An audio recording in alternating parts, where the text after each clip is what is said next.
and the times ain't what it seems. Hello, friends. This is Sam Cheney reporting for Weaponized News. Today, December 11th, 2025.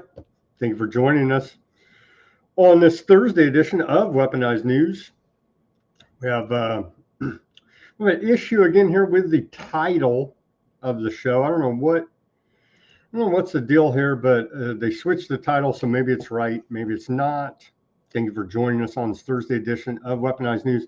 The correct title of the show is Fake News Naughty List, Technocracy, Person of the Year, More Venezuelan Oil Theft, and Rage Bait. Anyhow, that glitch happened twice this week with changing the titles on me. And then I notice it as we go live. Anyhow, thank you for joining us on this Thursday. A lot to get into. The White House, Trump has signed executive order attempting to streamline regulation on artificial intelligence. We have that to go over. They're trolling the media out of the White House. Very professional, of course. And we're supposed to, the jokes from Trump just don't hit like they used to, because he's a con man, an actor, and a fraud, just like your entire government. More and more people are waking up to this by the day. And so it's not cute and funny. Again, bring back pistol duels and cut all of this insane rhetoric out, because we don't need it. It's not helping. It's only continuing to divide the country, which is exactly what the powers that be, the government, want, regardless of what they say. Because as long as we're fighting with each other, we never point the finger back at the real culprits of the majority of our problems, the government, regardless if they're Republicans, Democrats, independents, or anyone else in between. It's the government, you see. So we have the fake news naughty list published by the White House today. We got some court rulings to go over. We're draining the swamp, getting all the bad people, as a second grand jury has refused to indict New York Attorney General Letitia James. So there you go. It's all smoke and mirrors, political theater, and the government always wins. What else do we got today? We've got public health news. They're launching you got that dot, those red dots, you know? So that's our new public health scare. And so we've been waiting for some type of public health scare, and this is the best they can do. So we got a bunch of public health news about we need to quarantine from the red dot problem. And Time Magazine has named essentially Technocracy as a Person of the Year, with the CEOs of big tech all right there. You could just call it Transhumanist Technocracy is a Person of the Year there. So we do appreciate our warp speed rush into this new tyranny. We have news out of the Department of Homeland Security, of course. Ice Barbie was testifying today. She was interrupted by a protester, and we have some of her testimony. Who she even tested? Some congressional committee over there on Capitol Hill. We have the fallout from all of that. We have Trump saying they're going to steal more Venezuelan oil. More Venezuelan oil to be stolen there now. They're telegraphing. We got more geopolitical news, updates on Russia, Ukraine, where we're at with all that. And then, of course, the genocide there in Gaza continues. It continues. We got some news coming out of there today as they're suffering the winter, flooding, living in tents, being bombed, being shot at. And so quite a horrific situation there for the Palestinians. We'll cover all that and much more on this Thursday edition of Weaponized News. Let me just check here quickly if I changed it quick enough before we went live to load. Nope, and it didn't work. That pisses me off, man. There's some kind of glitch here. Anyhow, we got the wrong title on half the shows. Let me try to do a live edit here and see if I can't fix that on the old Twitter, or X, I guess it's called. Yeah. So anyhow, apologies again for the wrong title on some of these broadcasts. It just did it right when I went live. It did a little bug hiccup deal. Anyway, just more work for me. I got to go back after and fix the headline, and it draws in less viewers if we have the same headline as yesterday. I don't know what's going on with these bugs. Okay, anyhow, that's my end of administration to do. Okay, let's get to all the news for you today. On this day in history, on the day, December 11th, going back to the year 1620, Mayflower pilgrims come ashore in Plymouth Bay, traditionally thought to be at Plymouth Rock, Massachusetts. On this day, 1620. On this day in 1844, we saw the first dental use of nitrous oxide in Hartford, Connecticut by John Riggs on dentist Horace Wells. And we talked about that with Ruckus last week, I believe, when we were taking a look at that creepy image of the dentist chair at Epstein's Island. And we were referencing this nitrous oxide used in dental work, and how if you got loaded up all on that and were strapped into the dental chair, you could imagine with those masks and them doing some type of dark occultic ritual, how it would be a trauma-based mind control program. Sorry to get off on that tangent, but that the first use of nitrous oxide in a dental procedure on this day, 1844, brought me to remember that reporting. Continuing, 1878 on this day, the Anglo-Zulu War, British High Commissioner Henry Bartle Ferrer presents an ultimatum to the Zulu kingdom to submit to British rule or face war. That was very white of them, right? Coming out of the UK on this date, 1878. 1896 on this day, telegraph without wires. Of course, that would be your radio, right? 1896 on this day, chief electrical engineer of the British Post Office, William Pierce, gives a public lecture in London called Telegraphy Without Wires, praising the work of Marconi, i.e. a radio. Marconi with a telegraphic box of tricks is how it was presented in 1896 on this day.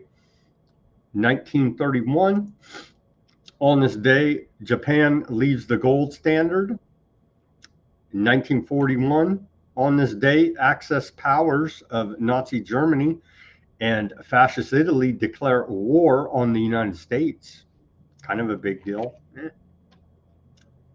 1961, on this day, we missed 1946. On this day, the United Nations International Children's Emergency Fund, UNICEF, is established. And then 1961, on this day, then President John F. Kennedy provides U.S. military helicopters and crews to South Vietnam. 1978, on this day, 6 masked men bound 10 employees at La Hofstra cargo area in New York City Kennedy Airport and made off with $5.8 million in cash and jewelry. All of the participants and some of the associates were later killed on the alleged organized crime mastermind's orders. The loot was never recovered. 1980, on this day, Magnum PI, starring Tom Selleck, premieres on CBS. 1985, on this date, computer store owner in Sacramento, California, killed by a package bomb alleged to be sent by the Unabomber. In 1998, on this day, I got screwed up somehow. 1998, on this day,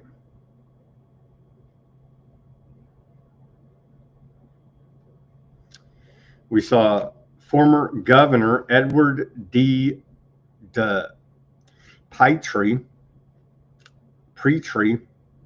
pleads guilty to 18 counts of bribery, extortion, and racketeering.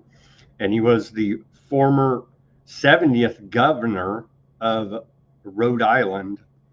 And so that right there speaks to what I always harp on about. The government is an organized crime syndicate, and one of their guys got busted right here for bribery, extortion, and racketeering. Former governor of Rhode Island in 1998 on this day. 2008 on this day, Bernie Madoff is arrested and charged with securities fraud in $50 billion Ponzi scheme, and would have been perfectly fine if he wasn't stealing from rich people, because the entire system is a Ponzi scheme at the end of the day, you see. And so Bernie Madoff just chose the wrong victims of his crime, or he would have probably never gotten in trouble. In 2012, on this day, HSBC Bank settles with the United States to pay $1.9 billion for drug cartel money laundering. Oh, and we subsequently launched a massive attack on the headquarters, taking out all the executives of HSBC Bank for being narco drug traffickers. No, that never happened. Oh, they simply paid $1.9 billion, the cost of doing business, and moved along. You see how much they care about the war on drugs and the children. That's your government. 2014, on this day, the world's first successful penis transplant is performed by a team from Stellenbosch University and Tyburg Hospital in Cape Town, South Africa. That sounds scary. I don't even want to go into any more details. 2014, world's first successful penis transplant. 2019, on this day, everybody's favorite anti-war activist? No, but before that, she was a climate change activist. And Greta Thunberg was named Time Magazine's Person of the Year in 2019 for her climate activism. In 2020, on this day, America's FDA authorizes the Pfizer BioNTech bat miracle for emergency use. And we have some more reporting about that in our public health section later in the show.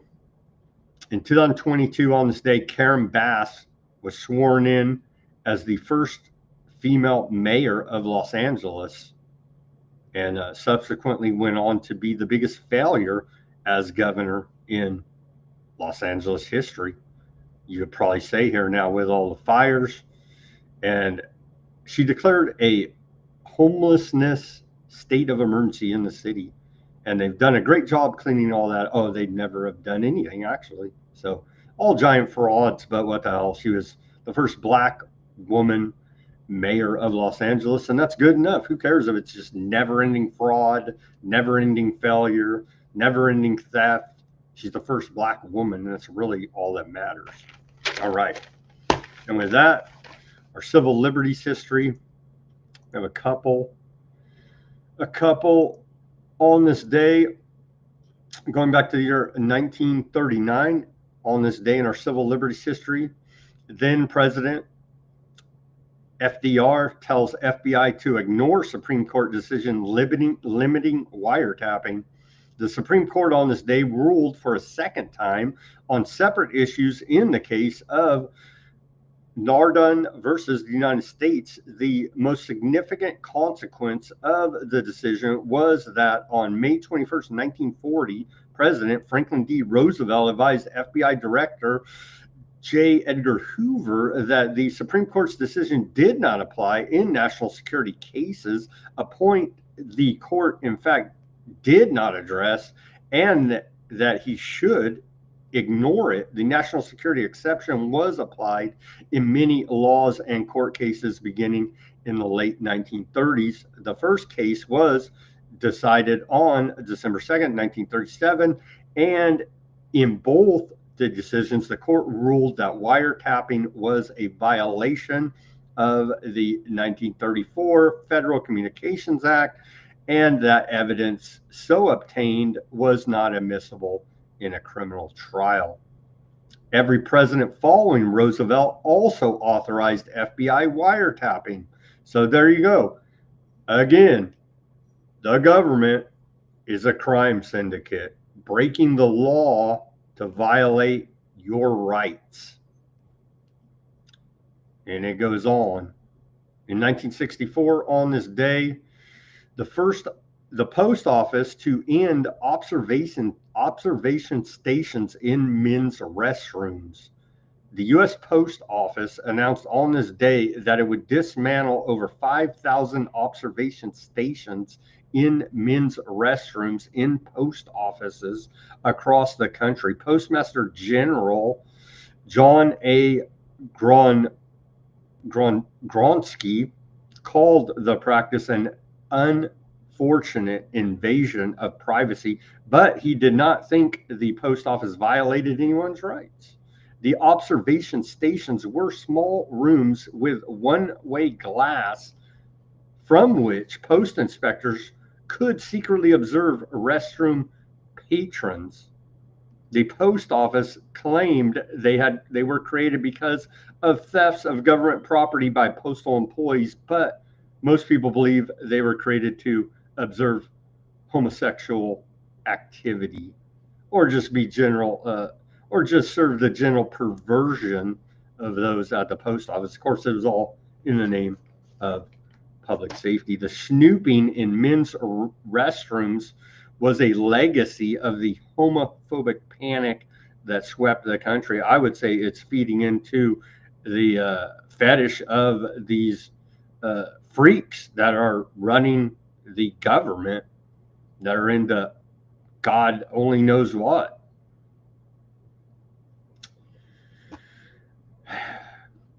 The government's a crime syndicate. And with that, here's the segue to your news from the White House. Propaganda. The fake news just earned a spot on the naughty list. No gifts, just receipts. And the fake news lies, and so does the government. And we're left here in between to try to sort it all out.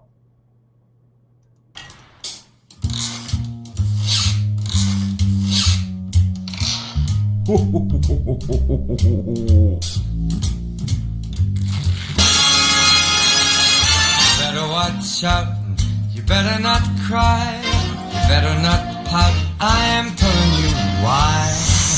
'Cause Santa Claus is coming to town. Oh, let's go!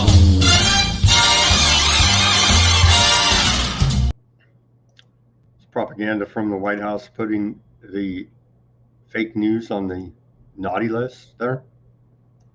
Overall, a giant lie fed to the American people and the youth of this country that Santa Claus is even real. Dare I point that out? I understand it's satire in jest, but this is supposed to be professional coming out of the White House. They're literally pulling triggers and killing people. Things are pretty serious. You know what I'm saying? But here's more buffoonery and clown world from Democrat frontrunner Gavin Newsom. governor of California, literally driven the state into the ground, unofficial stepson of the Gettys. And he's an everyday man. They try to sell us as he's everything the quote liberals, Democrats say they're against, a rich white elitist, but yet he's their hero now because of this buffoonery. Here's a meme posted by Gavin Newsom. And see, they're not serious people. This is why we need to bring back pistol duels in this country to settle political debates, or we get this bullshit.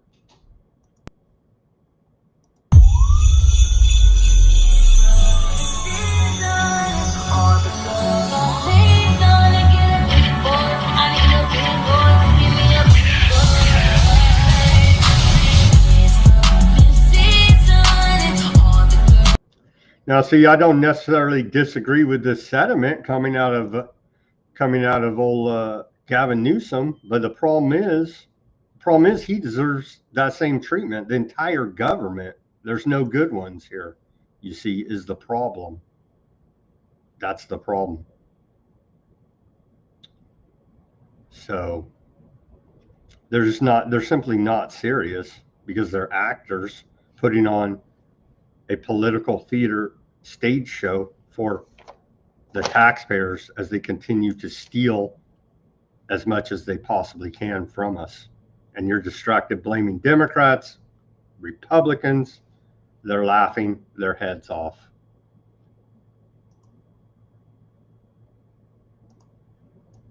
Bobblehead Levitt at the White House today, when asked about the bandages on Trump's hands, people have been noticing this. Let's see what her reply was. Go ahead. Thank you. The president's been spotted out and about a number of times with bandages on his hands. Could you please explain what that is about? Secondly, he noted on Truth Social the other day that he had aced 3 cognitive tests. Could you please clarify when those tests took place? I can do that at a later date. I obviously don't have that in front of me. The president has spoken about that quite extensively throughout the years. As for the bandages on the hand, we've also given you an explanation for that in the past. The president is literally constantly shaking hands. The Oval Office is like Grand Central Terminal. He is meeting with more people than any of you even know about on a daily basis. He's also on a daily aspirin regimen, which is something his physical examinations has said in the past as well, which can contribute to that bruising that we see. They just tell you stupid lies to your face. Oh, the president's hands bruised from shaking hands all day?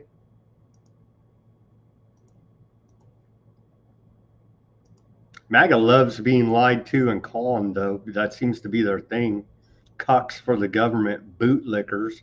That's who you are, conservative Republicans. You're government bootlickers and make me want to throw up. Same with liberals. How you like that? The best cabinet. Here's more propaganda from the White House. Oh, they stole TikTok too. Well, we're talking about stealing assets around the world. They essentially stole TikTok, right? Right out from underneath China, as they're stealing oil right out from underneath Venezuela.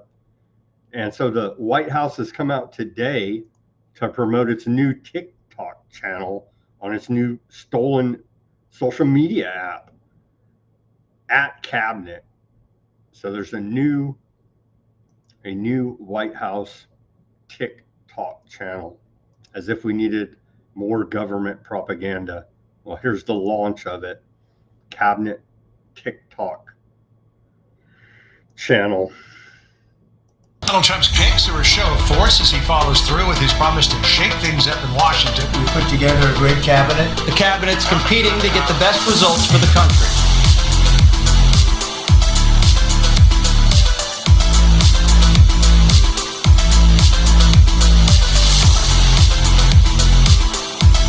This is exactly the Trump administration. We all work together. We work it out to be the best.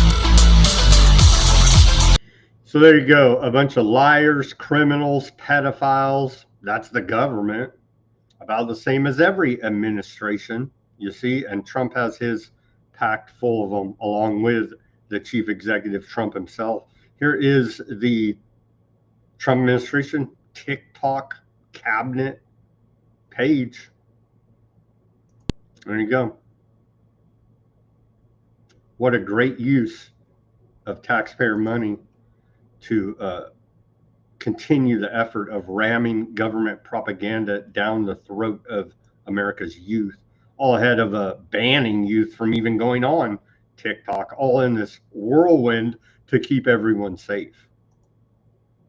Here's a government office I don't even know existed, but let me tell you, we're shrinking the size of government as the deficits over here. Almost $1 trillion war bill, the NDAA.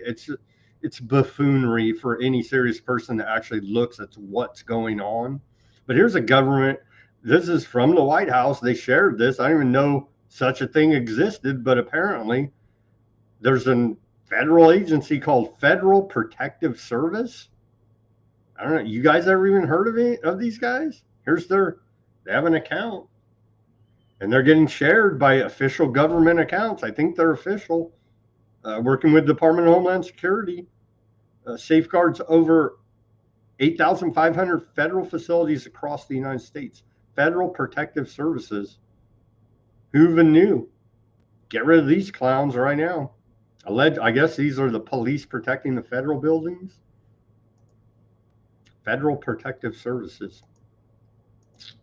Okay, we're draining the swamp. MAGA, we're getting all the bad guys. That's what we're promised. Turns out that's all bullshit, lies. The latest here, second grand jury refuses to indict New York Attorney General Letitia James because the government protects the government, you see. The crime syndicate protects itself, you see, and all this is political theater. You and I, we're going to jail. We do the stuff they're accused of. We're going to jail 25 years to life. They do it. It's part of the game, you see. To keep that illusion alive like we have law and order in this country, we don't. We don't. Black Lives Matter. OKC director charged with wire fraud and money laundering. Was that the mayor of Los Angeles? Oh, no, a different woman here. Tashila Sherry Amor Dickerson, almost as many names as some of these Arab guys, right? Deposited $3.15 million in returned bail checks into her personal account from the Black Lives Matter Oklahoma City's account, the DOJ claims. Well, I'm calling racism because we know that Black Lives Matter would never, ever scam any of their supporters. The alleged assassin, the transgender furry lover from outer space, Tyler Robinson, the alleged assassin of Charlie Kirk, was in court today. And cameras were allowed in the court, and that's going to spin off into a bunch of coverage. Hey, give the guy a fair trial. I doubt he will get one. He's already been convicted in the media essentially here now. From what little bit I followed when the case first happened, when the assassination first happened, none of it makes sense, and I ain't even going down that rabbit hole. Plenty of others are. Here he is in court today. Order that the court issued is not a prior restraint on any member of the public, and it's certainly not, I think as the state's motion suggested, some sort of a prior restraint on the press. This has nothing to do. So at the very least, I believe this guy's a patsy, and there's a whole lot more to it, but like I said, we're not going to waste our time or your time here at Weaponized News going down that rabbit hole because we have a lot more important things to sort out here now. Don't be conned by Conservative Inc., Turning Point USA, Fox News, all these clowns. Don't be conned by them is my public service announcement to you. House rejects impeachment of Trump. That happened today in a vote of 237 to 140. So they're already trying to impeach Trump. And you can imagine if Republicans lose the midterms, that's going to be 2 years. We're going to get 2 solid years of impeachments by a Democrat-run House of Representatives. I mean, the writing's on the wall for this idiocy. I get at the end of the day, though, the best we can do is hope for gridlock and some of this political theater to actually work in our favor. But it's just replays now. We're in bad reruns of this bad political theater of just idiocy at this point is what it's going to turn into. Georgia Democrat Eric Gissler flips state house seat in district Trump won by double digits. Democrats continue their run of successful special elections by flipping a house seat in Georgia on Tuesday. The Democrat victory in a district that voted for Trump by about 12%. Democrats are they're doing their thing, and so the pendulum will swing back. You see, it will swing back, and that's what MAGA just can't seem to wrap their little tiny brains around here now. This guy, for some reason, Democrats championed him, and this guy's a mess, right? But hey, he's out of jail. So another failure here by the Trump administration. Kilmar Abrego Garcia's released from ICE custody following judge's order. And remember, they were championing this guy as the face of immigration. I don't even know. They have weird, but I get they know their base, and so they know better than I. And for Democrats, pro-illegal immigration Democrats, this guy was their face for a minute there. A federal judge on Thursday ruled that the Trump administration lacked legal authority to continue holding Kilmar Garcia in an immigration detention center. He is fighting new deportation efforts following his wrongful removal to El Salvador in March and subsequent return to the United States over the summer. Remember, Democrats were going and visiting them and all this. It's like, I guess it plays to their base. I don't get it. I'm like, yeah, wow, what a poster child for illegal immigration, this guy. You know what I mean? But if I remember correctly, he had charges of spousal abuse, but just like, yeah, he's not a good guy. Like, my heart doesn't bleed that this guy should be in America, but somehow, some way, the Democrats pulled it off. Here is a former crack addict, or they just say crack addict conspiracy theorist in the headlines, right? No, but seriously, my pillow guy, Mike Lindell, here he is. We reported on it when he first filed the paperwork, last week to run for Minnesota governor. Here he is talking about it, and he destroyed himself for Trump. And think Trump cares? I doubt it. But this guy, man, Mike Lindell, still fighting. Let's hear from him. He destroyed himself for Trump, and it's very sad, actually. They tried to take away my voice. They targeted my banks. They targeted my suppliers. They even took my phone, and I run my entire business enterprise off my phone.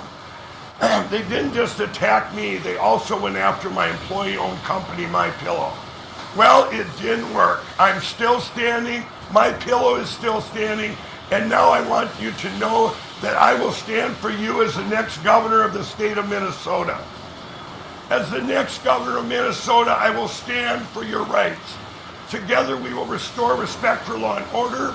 If you are here illegally, now's the time to leave, or you're going to be sent back where you came from.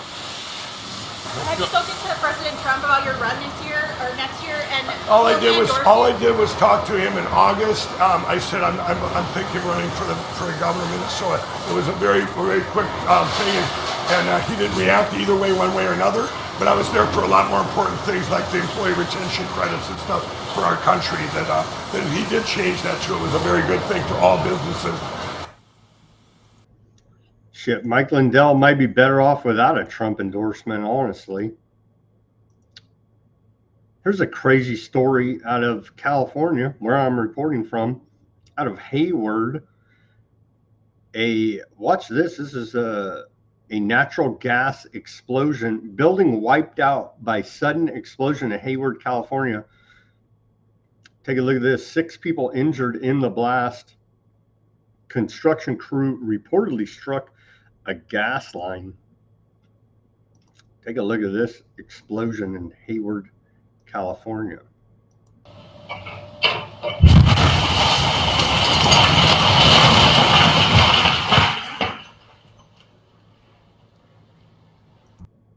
Damn. And then here is PG&E's response.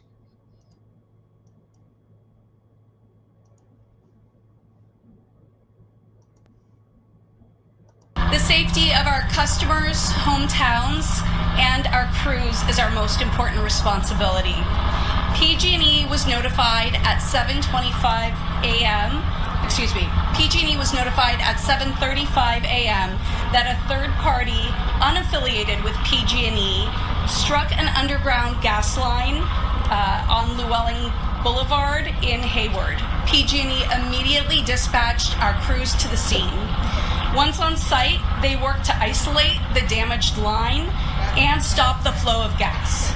The flow of gas was stopped at 9:25 a.m. Shortly after, at approximately 9:35 a.m., an explosion and structure fire occurred on Llewellyn Boulevard. Those on site, including PG&E crews, worked with first responders to make the area safe. PG&E will be conducting an extensive investigation around the potential cause and will support other investigations. PG&E pled guilty to manslaughter up there in the Paradise fires, pleading guilty to manslaughter of upwards of, I believe, 86 Californians. So very trustworthy state granted monopoly on providing power here in California, PG&E. Moving on here to the economy. It's the golden age, the greatest economy ever. The government's constantly telling us, even though still here on Main Street, we're still looking for pennies that the Treasury stopped minting. So I guess we'll never find them as we try to pull together enough change to buy some top ramen. But it's the greatest economy ever if you're in the military industrial complex and part of the technocracy, then it is. But for the 99% rest of us, this economy freaking sucks. And it's always the last guy's fault. It's always Biden's fault, right? But Trump implemented Operation Warp Speed, shut down the economy. We know in the most sophisticated economy in the world here, America, it takes a while, a good 6 months to a year for things to work through. And so Biden administration blamed Trump. Trump administration blames Biden. It's the government all working together, you see. None of these people have your and my interest in heart. Don't be conned by them. But here's Trump lying again about how it's all Biden's fault. I inherited a mess from the Biden administration. Again, Trump shut the economy down. Trump did the Operation Warp Speed, not Biden. The worst inflation in history. Trump added those giant bat bailouts, not Biden. And the highest prices our country has ever seen. He added over $8 trillion in his first 4 years to the national debt. So tell me more about Biden inflation. It's just idiocy and lies. In other words, affordability, which Trump just said is a Democrat hoax, when his own administration are the ones that rolled out the talking point for affordability. Just 13 months ago was a disaster for the American people, but now it's totally different. Prices are coming down fast. It's just simply not true. Energy, oil, well, I guess if you steal a bunch of Venezuelan oil, maybe at some point the price would go down, but not really so much. Energy, oil, gasoline are hitting 5-year lows, and the stock market today just hit an all-time high. Tariffs are bringing in hundreds of billions of dollars, and we are respected as a nation again. When will I get credit for having created with no inflation, perhaps the greatest economy in the history of our country? When will people understand what is happening? I don't know, disconnected elitist con man Trump. When will you go to the friggin' grocery store? You know what I mean? And meet us where we are in reality and not in some elitist Air Force One freaking never-ending lie. That will never happen. So I guess we will never give you credit, Trump. You lying con man piece of garbage. Oh, but there's more. Trump tariffs work. Trade deficit plummets to 5-year low. They put nothing in context in economic terms because they realize that the majority of America is economically illiterate. Let's go to this report from the White House. Trump's tariffs shrank the U.S. trade deficit in September, according to the failing New York Times, who is also on the fake news naughty list. But they have no problem citing them here. Here's what you need to know. U.S. exports are up 6% over last year, rising to their second highest value on record, while inflation adjusted exports of consumer goods are the largest ever. The seasonality adjusted trade deficit with China has narrowed to its second smallest since 2009. In the third quarter of 2025, real exports grew by 4.1% rate and imports fell by around 5%, adding about 1% to real GDP growth. Yeah, and we're to trust the government data about any of this. And as we continue to report, it's all extremely misleading here now. Fed Chair Jerome Powell says U.S. may be drastically overstating jobs numbers. So even the private central bank, the Federal Reserve, says the government's lying about the data. So they're all lying. So we have no good economic data to make informed decisions, causing malinvestment and a bunch of money just wasted due to government and banker lies. Thank you very much. I know you care about the people. It's the greatest economy ever, but your lies through data are causing malinvestment and much loss to this economy. But who cares? They just print money at will and laugh in your face as they say, we cut your taxes on overtime. You know what I mean? So even the Federal Reserve says the government's lying about the jobs numbers. And what is the Federal Reserve's mandate again? Full employment and price stability. The private central bank's mandate is a failure. They should all be arrested and thrown in jail. That will never happen. So no one in the Trump administration is talking about monetary reform in this country. So none of them are serious. They're all con artists in on the game with the private central bank. You see? And it's all smoke and mirrors. So they can continue to steal as much as humanly possible from you and I, and robot possible now. Okay, where are we at? A couple taco chain forced to shut down 7 restaurants after workers are detained by ICE. A Arizona taco chain was forced to close 7 of its restaurants after dozens of its workers were detained by ICE. Well, they should arrest the employer employing illegal aliens if all of this is true, right? Why doesn't that ever happen? And so we're supposed to feel sorry they shut down this taco gyro in Arizona because they were employing a bunch of illegal aliens and probably exploiting those workers as well, you see. The secret algorithm behind your $20 burger the Lever reports here now. According to multiple lawsuits, data analytics firm AgriStats has quietly enabled the nation's largest meat processors to coordinate price hikes and wage suppression for decades. And that's the problem with oligopolies, monopolies. I can't get into an economics lesson here now. I'm sure our audience already knows a little bit more on this story about the secret algorithm coming out now. And the feds allegedly are finally looking at the beef packing industry with these 4 big packers controlling it, allegedly, right? But we have a real aversion here at the Department of Justice to breaking up monopolies because they're all on the freaking take. There is no other excuse for it here now.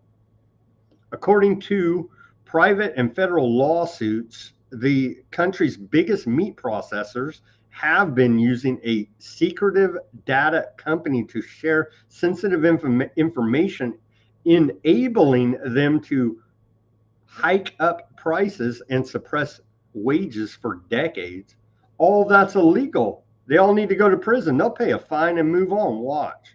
The revelation comes as meat prices have increased precipitously since 1985.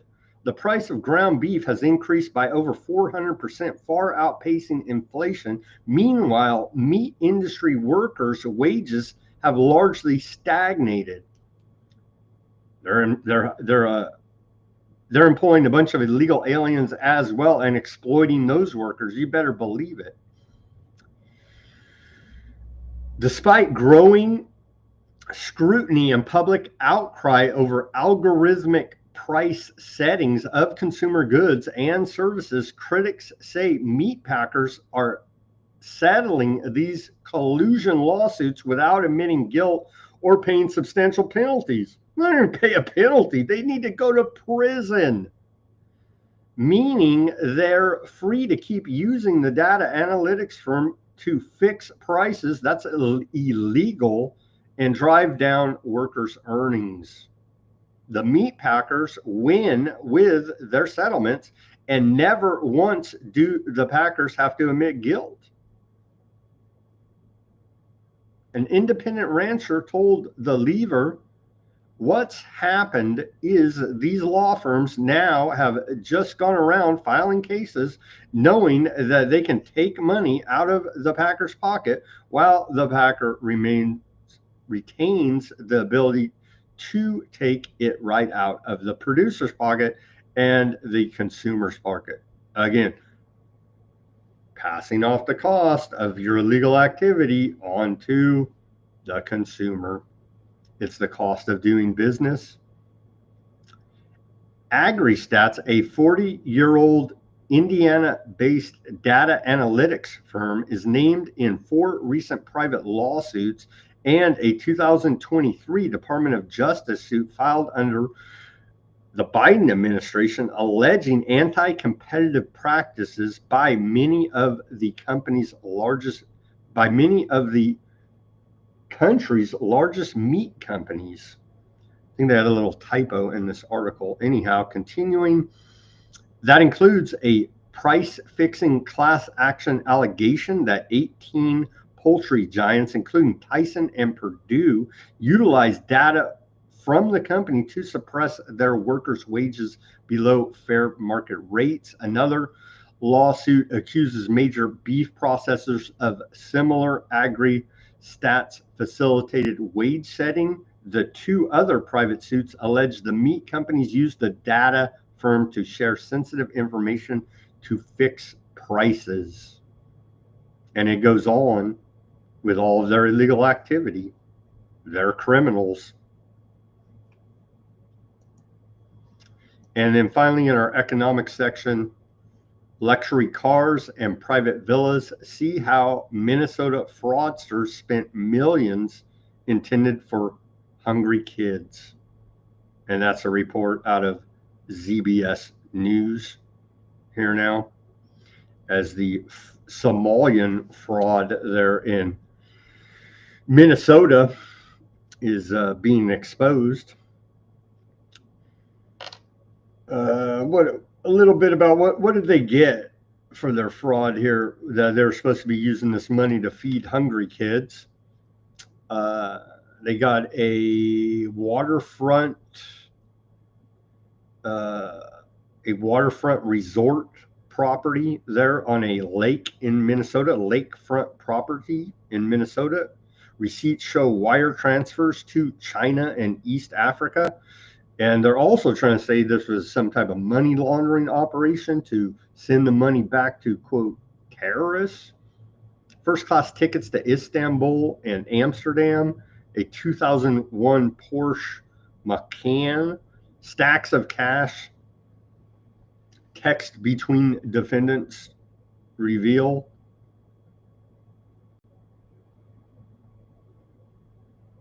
Here's the stacks of cash.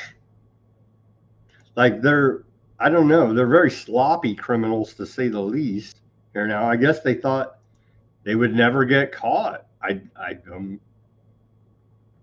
don't get it, but very, very brash with their criminal fraud behavior here now. And in this report from ZBS News, they show a bunch of the receipts. Here's that Porsche. I guess it's better than feeding hungry kids to have this fancy Porsche, right?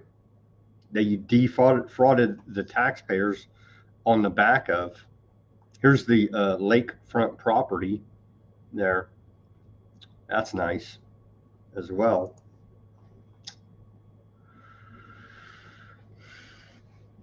So we're going to see how all of this is sorting out. Yeah, Minnesota fraudsters blew through hundreds of millions of dollars in taxpayer money as part of one of the biggest BAT era fraud schemes. Really, the entire thing. But we're picking out this group now to demonize the bad Somalis. And I don't doubt they're bad criminals, but they're pretty low there on the whole spectrum of criminal activity committed against us poor taxpayers out there, right? But hey, they're a good boogeyman right now. And what the hell? I was listening to Anti-War Report earlier today. We've now bombed Somalia. That is, U.S. federal government has bombed Somalia over 110 times now. And nobody seems to notice and nobody seems to care. Nobody even reports on it except for friggin' antiwar.com and like local Somali paper, maybe. You know what I mean? And then, I don't know, I guess they're getting their information right from the government. You know what I mean? But no other media out there even reports on this stuff. It's kind of a big deal. We're in a illegal, unconstitutional, undeclared foreign war of aggression against Somalia. You know what I mean? We put Marine boots on the ground in Somalia, bombing them over 110 times under the Trump administration. You don't hear jack about it anywhere. You know what I mean? Except for here on Weaponized News and antiwar.com and a couple other little libertarian type outfits are the only ones even saying what the hell is going on here. But it's the Somalians in Minnesota that are committing this tax fraud that we got to worry about. You see, it's bigger than all that. It's bigger than all that. We have more reporting on Somalia later in the show in our geopolitical section. Okay, here is, well, they reposted this, so they're doing the big technocracy AI push out of the White House today. We reported on the time when they launched this campaign, but again, to remind everybody, First Lady Melania Trump, presidential AI challenge. Artificial intelligence is America's next competitive edge, driving advancements in your career, supporting your family, and strengthening your community, and helping to warp speed technocracy. Oh, they left that part out. This is why I launched the Presidential AI Challenge, a nationwide call to students and educators to shape America's future. Teams from all 50 states have already registered. Shape the future. Be part of the Presidential AI Challenge today. Don't miss your chance. Register now and showcase your potential. Submit your entry by January 20th, 2026. Join us in Washington, D.C. for the national championships in June of next year. Awards for all grades, kindergarten through 12th grade there. And I do believe we already played this video making the announcement. And this is your AI corporate technocracy government all being rolled out in a nice package about caring about the youth, as is always the cover from these con artists. We care about the children. That's why we must continue the never-ending war on terror and steal as much oil as possible. It's for the children, you see. Donald Trump signs executive order to protect American AI innovation from an inconsistent and costly compliance regime resulting from varying state laws. We have to be unified. China's unified as we quietly sell them the chips through NVIDIA, signed off by Howard Lutnick and Trump, quietly give them the chips to get a leg up in the new AI Cold War with China. The best enemy money can buy, you see.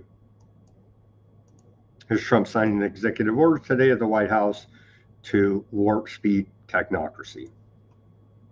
Mr. President, as you said, in keeping with your commitment to grow the American economy, create potentially millions of new American jobs, and maintain America's technological and military superiority in the years ahead, this is an executive order that orders aspects of your administration to take decisive action to ensure that AI can operate within a single national framework in this country, as opposed to being subject to state-level regulation that could potentially cripple the industry. David Sachs, your AI and crypto czar, has been one of the key players and key authors behind this EO. He can give you more of the granular detail, but the big picture is that we're taking steps to ensure that AI operates under a single national standard so that we can reap the benefits that will come from it in terms of economic growth, job development, national security, and technological edge. And it's really the biggest industry that anybody's seen. I mean, it's taking off. And again, I believe there'll only be one country that really benefits, and it should be the United States, and it will be if we do this, if we're unified. We have to be unified. China is unified because they have one vote. That's President Xi.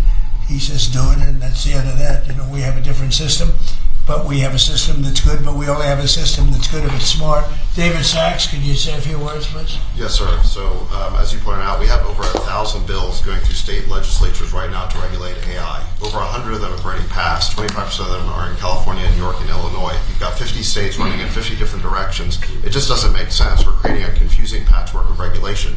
And what we need is a single federal standard. And that's what the CEO says, sir, is it basically states that the policy government. I can tell you right now, all those Democrat states he just named are going to fight this, so it's all going to court, you see. Enduring a national, but not to protect us from technocracy or AI or anything like that. It's because these bastards in their own little fiefdoms want the power, you see. And we do have, and you see Trump lamenting we don't have a full-on dictatorship like they do in China where he can just sign off on anything.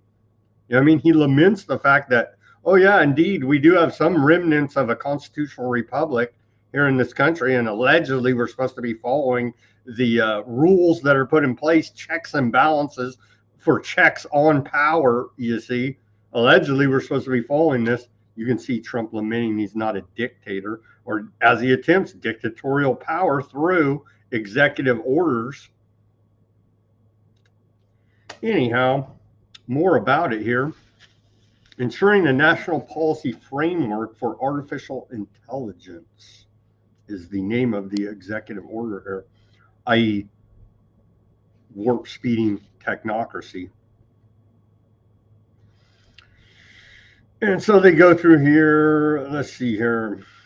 To win, United States AI companies must be free to innovate without cumbersome regulation. This is going to become, and I'm not for over government regulation. I want no government at all. But you see, this is not how this is going to work. It's essentially the government now, right? Technocracy. They're one and the same.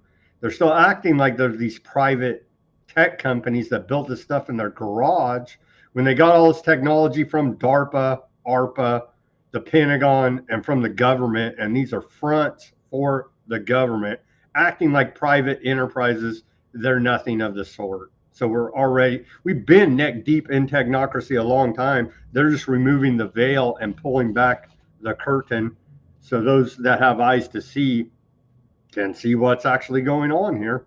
Sadly, not many Americans have eyes to see what is actually going on here.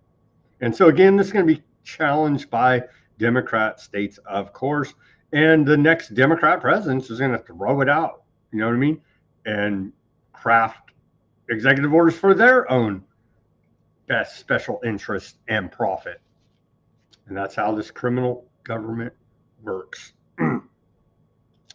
Oh, they threw in child safety protections.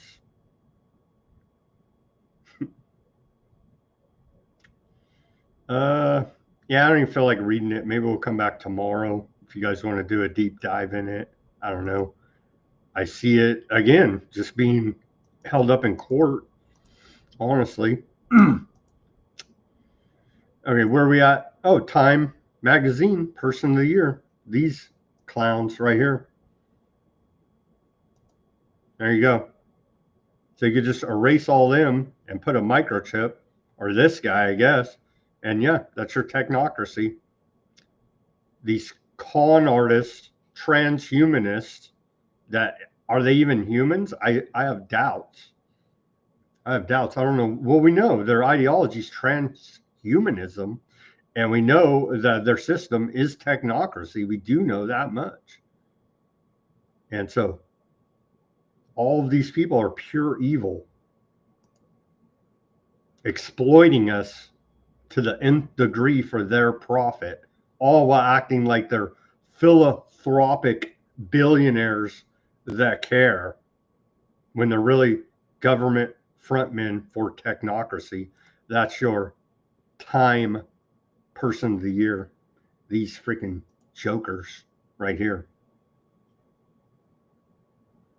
Truly, truly disgusting.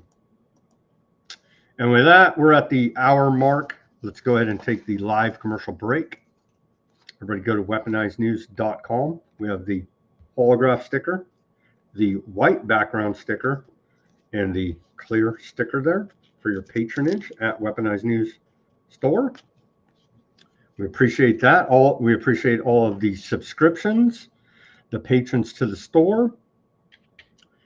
The link to the store is in the description below this video. First link, our Cash App, Buy Me a Coffee, Bitcoin wallet address, all right here in the description. Help support independent reporting and analysis, brought to you 5 days a week by Weaponized News.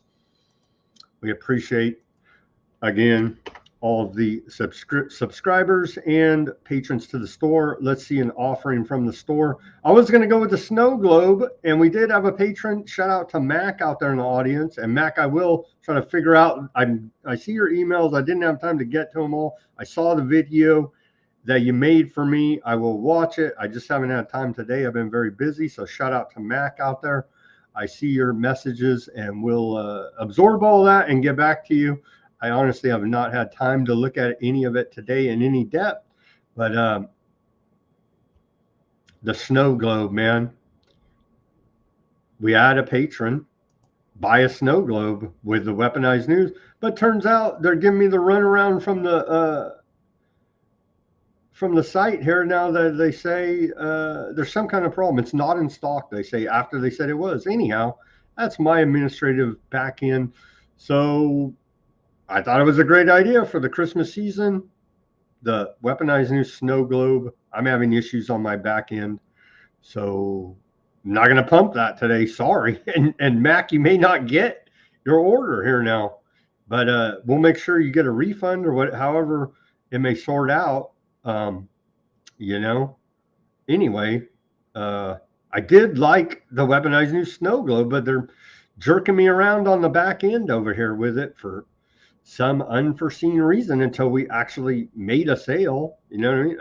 It's not a conspiracy against us, is it? No, I don't know what's going on with it. Anyway, stuff you got to sort out when you're doing this online store deal.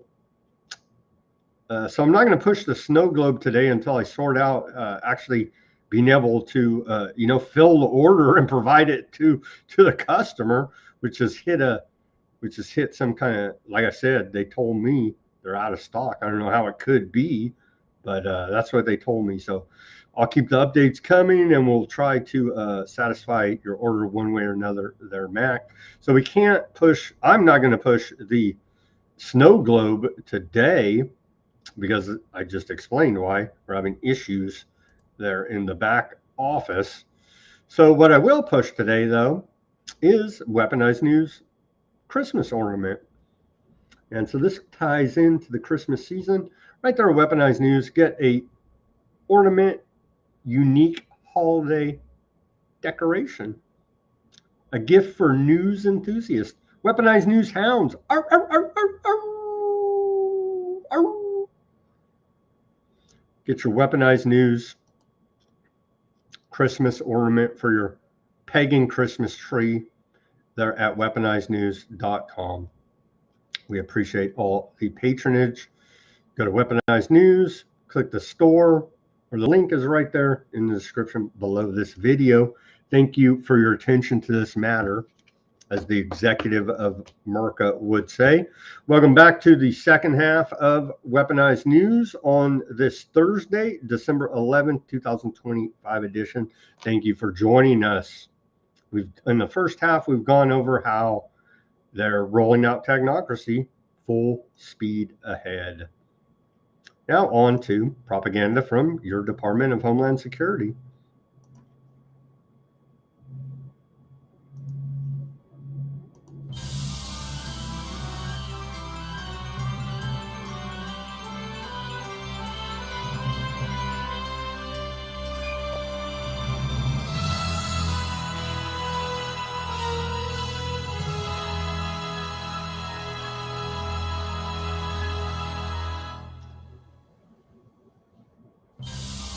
Yeah, they did that.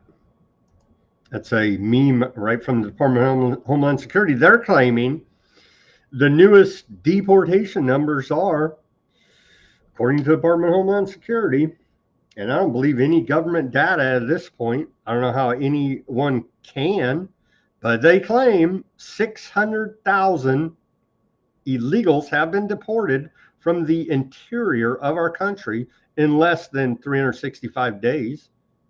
Falling well short of the mandate and the promises of mass deportations, with another 1.9 million self-deporting, totaling over 2.5 million illegals gone. A monumental achievement, and we're just getting started. Well, all the low-hanging fruit was these ones that are going to self-deport. Feels like they've run that program about dry. I don't know. We'll see. So now they're claiming 2.5 million illegals are out of this country since Trump took office. But hey, only 600,000 deported by this massive effort, we're told, by the Department of Homeland Security and ICE Barbie. So they're just simply not getting the job done of mass deportation that is needed here now. But hey, here's another con from Dawn the Con, as reported yesterday. Get American citizenship, be part of this scam that Lutnick and Trump cooked up with your Trump gold card, as we covered yesterday, essentially making a mockery of U.S. citizenship. But what the hell? Line Lutnick's pockets. You know what I'm saying? And then they have no problem. We've come to learn here now that the federal government has no problem infringing on copyright because of the federal government. Some would say they've made it into transformative media and it's fair use. I don't know. You be the judge, as they're now using Franklin as memes for the government's agenda. Here's the Justice Department now repurposing Franklin for its own ends. Franklin becomes a deportation judge here now. They act like they're trying to do something to get this immigration system fixed. We still haven't seen any reform. We haven't seen anything coming out of the Congress, the actual, quote, lawmakers in this country. Nothing. Nothing. It's the Democrats. It's the Republicans. No, your government, your elected representatives are con artists. They're in it for their own ends. And all of this is theater. More theater from today. Here's Ice Barbie, Kristi Noem, dog killer lady. She says that DHS officers are doing God's work. Are they really now? To be a federal thug is doing God's work. These ICE agents and CBP officers that are out on our streets doing God's work live in these communities. They live there. These are their families and their neighbors. Well, they're failing. What's their number? 600,000. You failed. And so they're doing God's work. Here's a protester. They're protesting Kristi Noem today. Some are saying it's a Democrat dressed up as a Catholic cardinal. I don't know, but goes right in line with the Department of Homeland Security doing God's work, established after 9/11 as an unconstitutional agency of the executive branch to keep us safe from the terrorists that the Western intelligence agencies have created. For God's sake, it's all just a giant scam of security theater. They're not doing the mass deportations that we were promised. Here's the protest against Ice Barbie today. Administration does each and every day to make America safe again. I'm very privileged and honored today to have my family with me. I'd like to introduce them to you. Disruptions of congressional business is a violation of law, is a criminal offense under federal law. Audience members are advised to take their seats and maintain order. The chairman may now ask Captain. See, I'm on the opposite end of that protester. I say ICE is not doing enough. They're not deporting enough illegal aliens. Not end it, deport them all. Deport them all, man.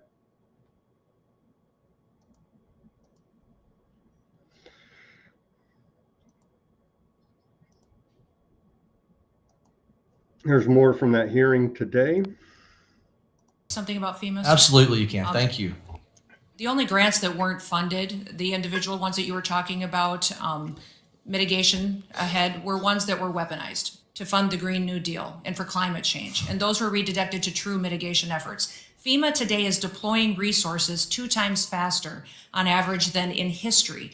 Again, these are bold claims. They're saying the federal government weaponized grant money through taxation to target American taxpayers, and no one in the government gets in trouble if these claims are true. One thing I do agree with the Trump administration about is their action on this whole Green New Deal, climate change, but they've dropped the ball, just jumping right back into Rockefeller oil here now, haven't they? To keep the status quo going. The pendulum swung so far that way with the radical, Extinction Rebellion and all. You've seen it, right? You've seen it. These climate protesters, Greta, Time Person of the Year, 2019. And so it swung so far that way. They got so ridiculous. Now it's swinging so far back the other way. Let's get back on Rockefeller oil again, bro. You know what I mean? And we know that's a loser as well as the government. I imagine the Smithsonian, amongst other government agencies, has these giant warehouses full of seized inventions, breakthrough clean energy that we talk about all the time on this show, all that's discarded. We don't even talk about any of that. We're right back on the Rockefeller toxic oil train here now. Making no progress whatsoever. It's the Democrats, it's the Republicans. No, it's your corrupt government and the status quo protecting monopoly capitalism. I'm sad to say here now. Okay, continuing. This was funny. This character, and again, the Democrats, Thandar, they picked this character to impeach Pete Hegseth, right? Because it's theater, you see. Here's Thandar now questioning Ice Barbie, and they do put on a show for us. I am sick of your lies. The American people are sick of these lies. American people demand truth. America is very happy that finally they have a president in the White House that gets up every day to keep them safe. Madam Secretary, your incompetence and your inability to truthfully carry out your duties of Secretary of Homeland Security. If you're not fired, will you resign? Sir, I will... Christine Nome lies to the American people. Again, I agree with them, but not for the point and reason he's saying it. They lie because they're not doing enough in freaking mass deportations. And again, the government can't and won't keep you safe. And if you're delusional enough to believe that somehow, some way, the government goes to bed at night thinking about keeping you safe, I don't even know what to tell you at this point. Homeland Security claims over 10,000 criminal illegal aliens have been arrested in Los Angeles. They say California governor and LA mayor have failed the people of California. They have let murderers, kidnappers, and sexual predators out on the street to roam free and prey on the public. If all this is true, and the freaking Justice Department can indict a ham sandwich, which they can and will and do, where the F are the indictments against Newsom, against the mayor of Los Angeles, and every other a-hole in line here now? Nothing.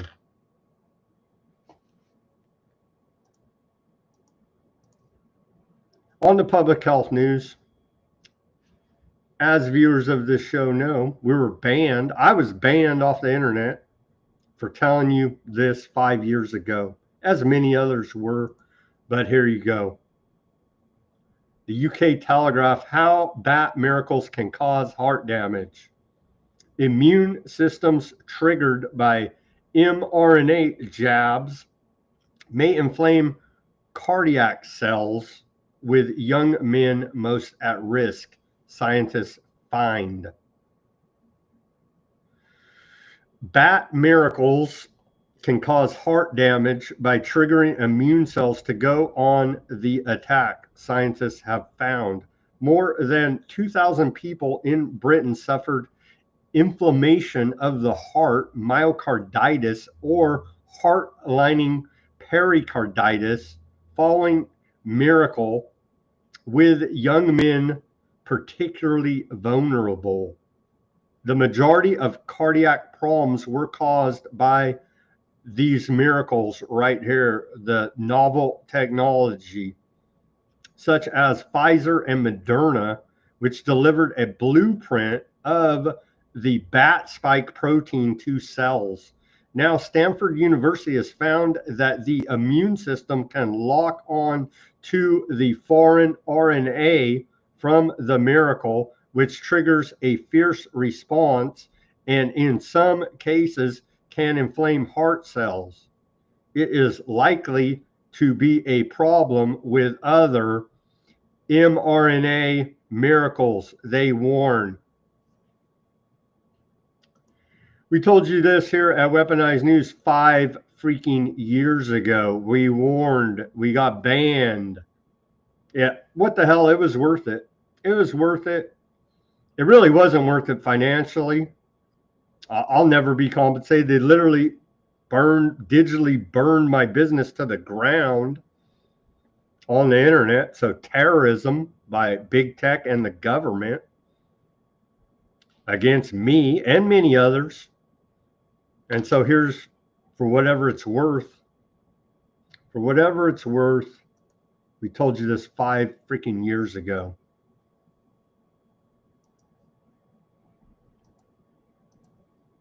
Hundreds, well, we were looking for the big scare. We were trying to get scared by what, the Spanish swine flu, Marburg, maybe there's a Ebola outbreak in the Congo, something. We got to get the bird flu, right? I mean, there's got to be something to scare the hell out of the public. Well, looks like we found it. Hundreds quarantined in South Carolina because those red dots outbreak accelerates, we're told. South Carolina red dot outbreak is accelerating in the wake of Thanksgiving travel and the lack of miracles.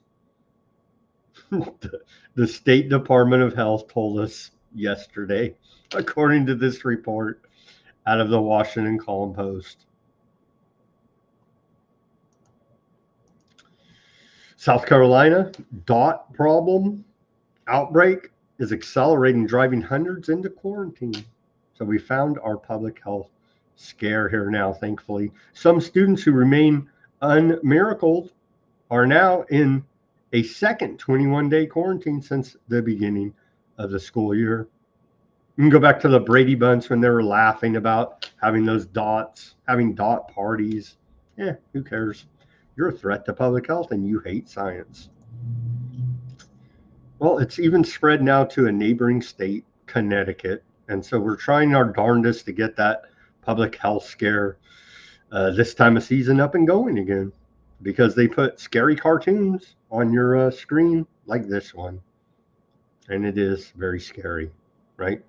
A 3D rendering of the red dots is this.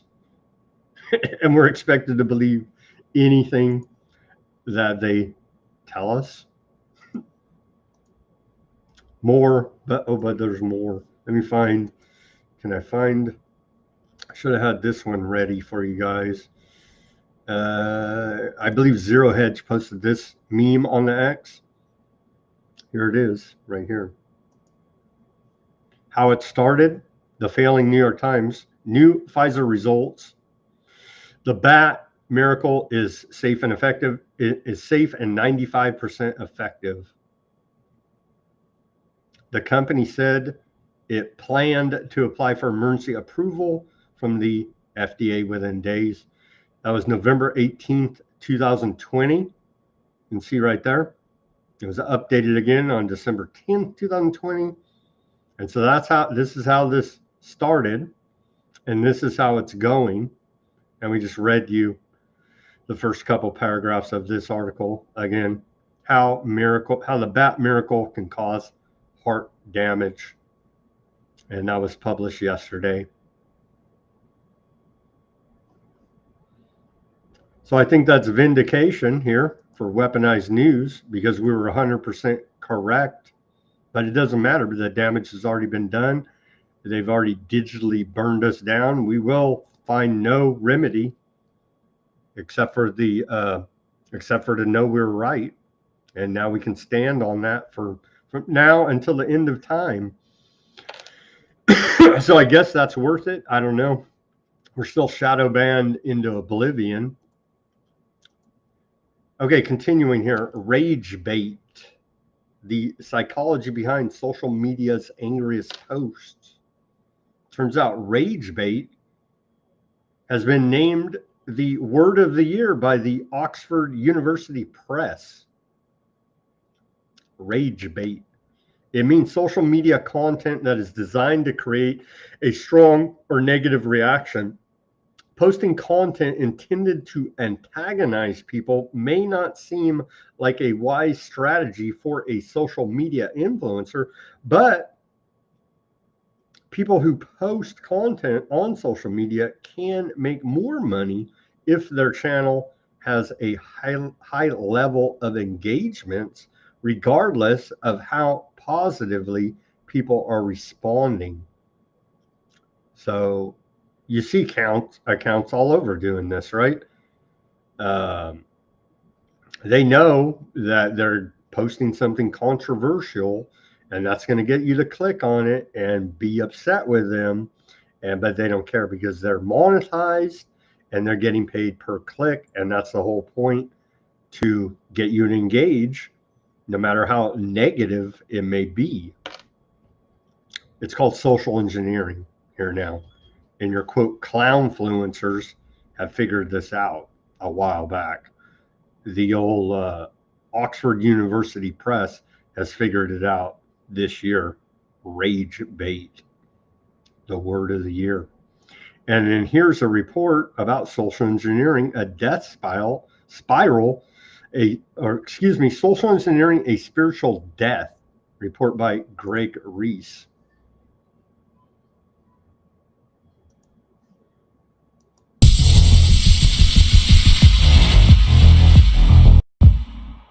Experiments conducted at the National Institute of Mental Health by behavioral researcher John B. Calhoun began in 1947 with the Rockville rat colony experiment, in which a quarter-acre outdoor enclosure was built to house wild Norway rats.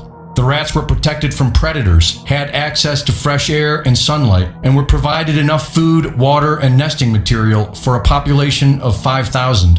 Up until the experiment was ended in 1951, the colony maintained a population of around 200. The rats were all still behaving as natural, healthy rats, maintaining the same sort of violent equilibrium that they do in the wild.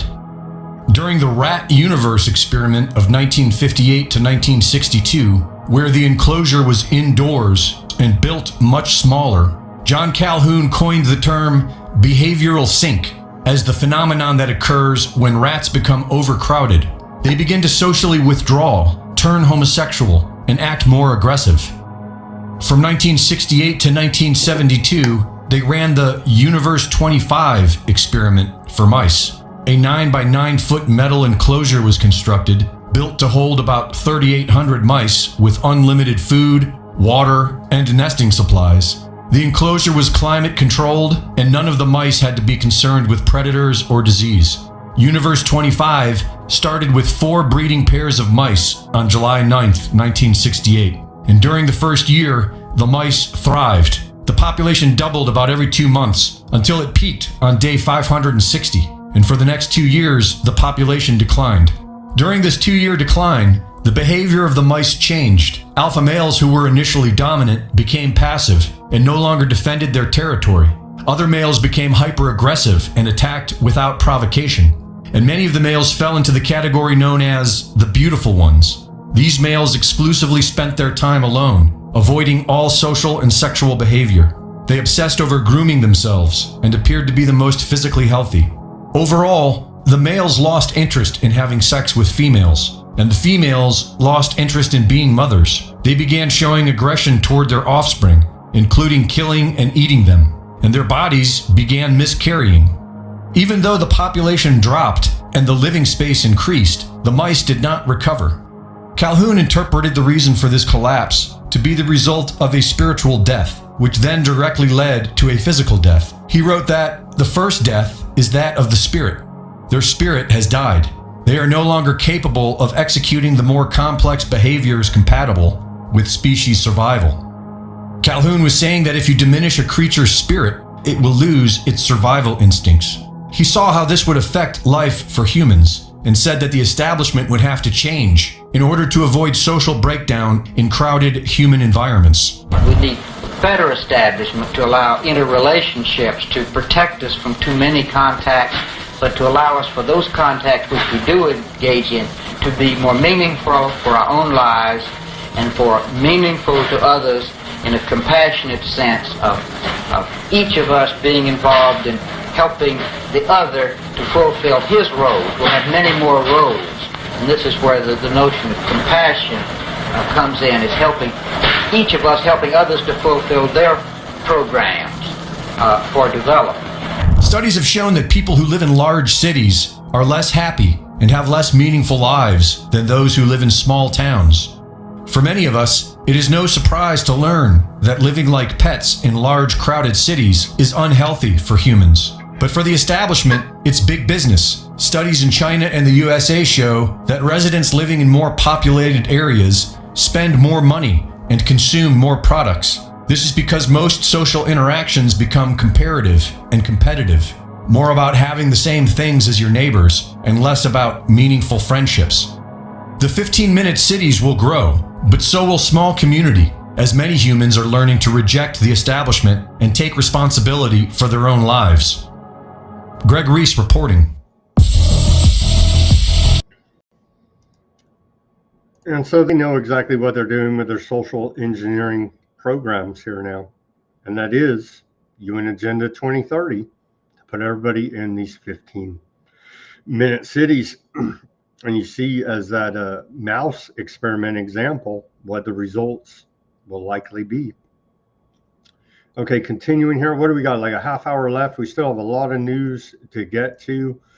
I wanted to play this clip. I don't think we have time today. I'm going to try to play it tomorrow, of Ron Paul's message to Pete Hegseth. Stop killing people. I know it's extreme, right? The Vermont Air National Guard is sending F-35 jets to the Caribbean for Operation Southern Spear, expanding the U.S. buildup aimed at pressuring Maduro and countering narcotics. They care a whole bunch about those narcotics. Here is the press today asking about if Trump launches a bigger military campaign in the Caribbean, will that jeopardize his possible Nobel Peace Prize? I don't know. He's bombed Iran, Syria, Iraq, Somalia. Who else are we missing there? Proxy wars with Russia and Lebanon and Yemen, and just go down the list. So yeah, he deserves a big Nobel Peace Prize. We've bombed Somalia now over 110 times. So yeah, I don't even think we'll play this Clown World clip of that. Here they are admitting, yeah, the U.S. does intend to seize the oil here now. And so they don't even give us a pretext anymore. They don't even lie and say there's drugs on a boat. It was an oil tanker, and we're taking it because U.S. sanctions, they're bad. He talks a lot about how he thinks the way to bring down prices for everything would be to bring down the cost of energy. Would he use this seized Venezuelan oil to try to help Americans with affordability here in the United States? Well, what I can tell you right now, the vessel has been seized, as you know, and the Department of Justice did that in conjunction with the Coast Guard and the Department of War. The vessel is currently undergoing a forfeiture process right now. The United States currently has a full investigative team on the ground on the vessel, and individuals on board the vessel are being interviewed, and any relevant evidence is being seized. With respect to the oil, that's a different issue. As you know, Peter, the vessel will go to a U.S. port, and the United States does intend to seize the oil. However, there is a legal process. There you go. They stole that oil. Oh, but there's more.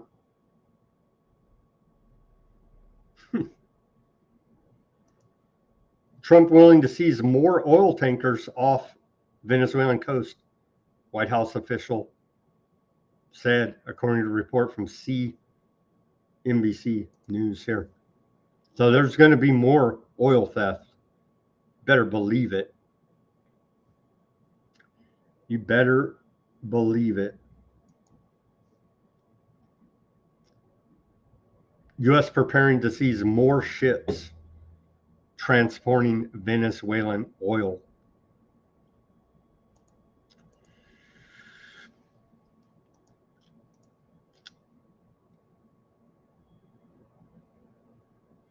Yeah, we're just waiting for more theft, I guess. More sanctions were issued today by the U.S. Treasury Department Nicolas Maduro and his criminal associates in Venezuela are flooding the U.S. with drugs that are poisoning the American people. None of that's true, but who cares? It's good propaganda for the weak-minded. These sanctions undo the Biden administration's failed attempt to make a deal with Maduro, enabling his dictatorial and brutal control at the expense of the Venezuelan and American people. Because don't you know, they care about the people so much. Today, the United States Treasury Office of Foreign Assets Control is targeting associates of Nicolas Maduro, including his wife's, quote, narco nephews. That's direct wording and quote from the Treasury Department. Narco nephews and businessmen, shipping companies, and vessels supporting his illegitimate regime in Venezuela. The Treasury is holding the regime and its circle of cronies and companies accountable for its continued crimes. And here is the press release of more sanctions. And again, sanctions are an economic act of war. So the war has already started here now, and that's how they soften them up, right? What I forget even the percentage, but it's a lot of the world is under U.S. sanctions right now, which is an economic act of war, weaponizing the dollar as the world's reserve currency. Little Marco had this to chime in about it, our Secretary of State. He says, thanks to the president's leadership, the U.S. is holding accountable Maduro's narco nephews. So they're all using this language now, narco nephews.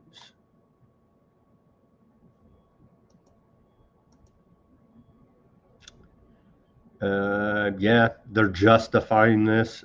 Ice Barbie is that the raid yesterday, they so happily put out the propaganda video of them seizing the Venezuelan oil tanker.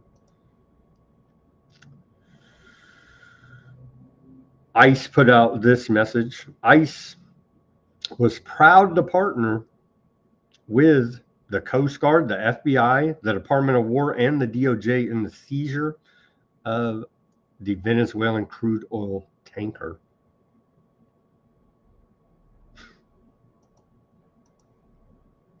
Venezuelan opposition leader, Nobel Peace Prize winner Machado, U.S. puppet, says, well, let's just play the clip. It's the damn terrorist again. I knew it. I just knew it. They're keeping us safe from the terrorists. Hello, David Rasmus on Swedish radio. Yesterday, the US seized a ship outside the coast of Venezuela. Would you welcome a US military intervention in Venezuela? Look, some people talk about invasion in Venezuela, the threat of an invasion in Venezuela, and I answered, Venezuela has been already invaded. We have the Russian agents, we have the Iranian agents, we have terrorist groups such as Hezbollah, Hamas, operating freely in accordance with the regime. Hezbollah and Hamas are operating in Venezuela according to this U.S. puppet. Good to know. Totally made up bullshit, but who cares? You know what I mean? Let's see here. Yeah, cancel your Rockfin account. They're talking about Rockfin in there. They banned me. They stole from me, and they banned me over there because they said I wasn't charging enough money for the show. So yeah, they're a pack of crooks over there at Rockfin. So I would not do business with them. Don't give them one damn cent. They're thieves and censors at Rockfin. More technocracy here. So U.S. puppets got the memo. She says, Machado says, we will turn Venezuela into the energy, technological, and democracy hub of the Americas. And it's going to be soon. Really? Another puppet regime of Washington? I'm sure the people will love it. We will turn Venezuela into that energy, technological, and democracy hub of the Americas. And we count on you. And I long for that day, and we will host all of you in a bright, democratic, and free country. And it's Oh, yeah.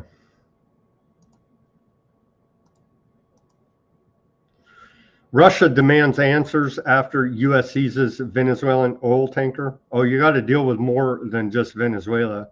You got China and Russia out there going, wait a minute. We can just go around and jack people's oil tankers like you did, U.S.?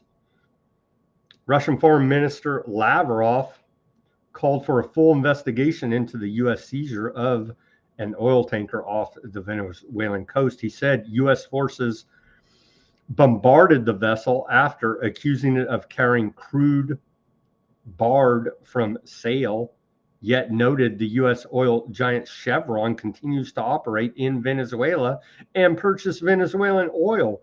Lavrov said the U.S. must clarify what quantities of alleged illegal hydrocarbons were on board and explain on what grounds it believes it can conduct such actions. See what they started here? What's to stop Russia, China, or anybody else for that matter from saying, well, we sanctioned you, and now we find you guilty, and now we steal your ship and your oil. The only thing giving the United States hegemony the power to do this is the world reserve currency status of the US dollar, you see, to go play Pirates of the Caribbean. Okay, where are we at here? More on this Core 5 now, reporting out of the UK Times. We reported on, what was it, Defense One yesterday. And is it disinformation? I don't know. You know what I mean? We're just reporting the information that we have. Allegedly leaked, classified U.S. national security strategy.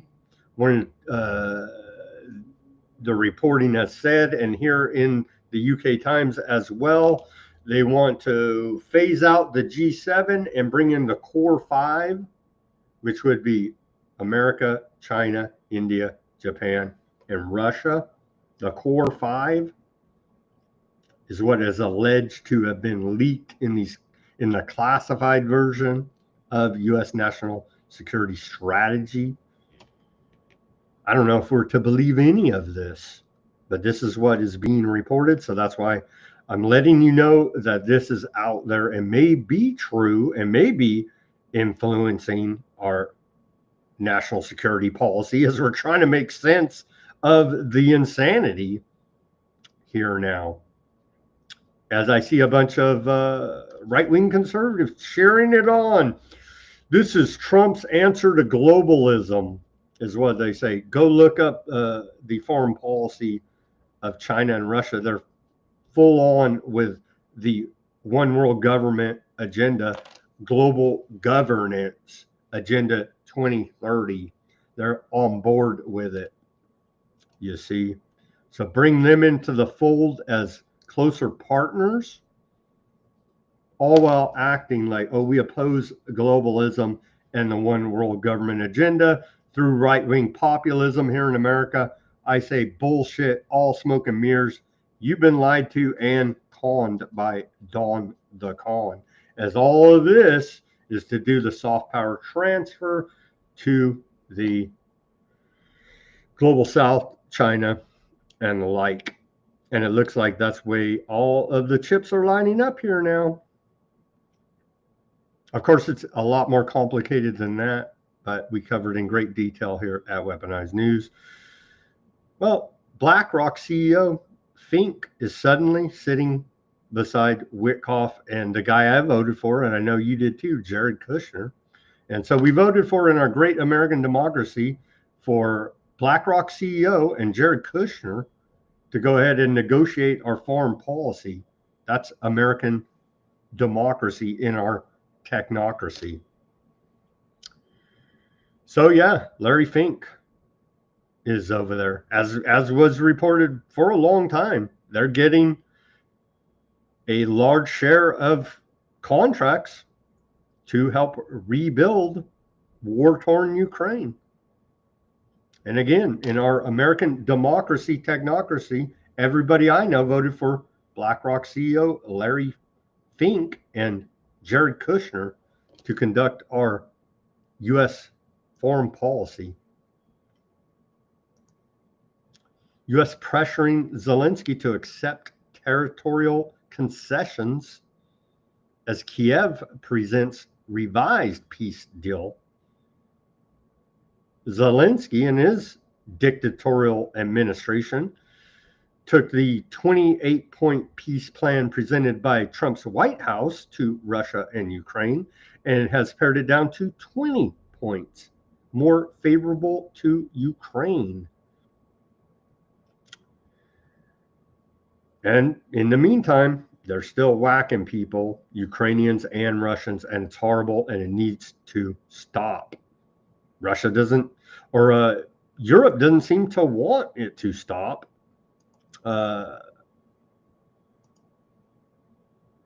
Here's a funny one. Hey, maybe here's an idea. How about we stop propping up neo-Nazis in Ukraine? Here's the BBC interviewing Ukrainian troops, and you can see blurred in the background a friggin' Nazi flag. Sorry to say, here's the video. The Ukrainian people, the Ukrainian army. That is why we are doing this, to prove we're still strong.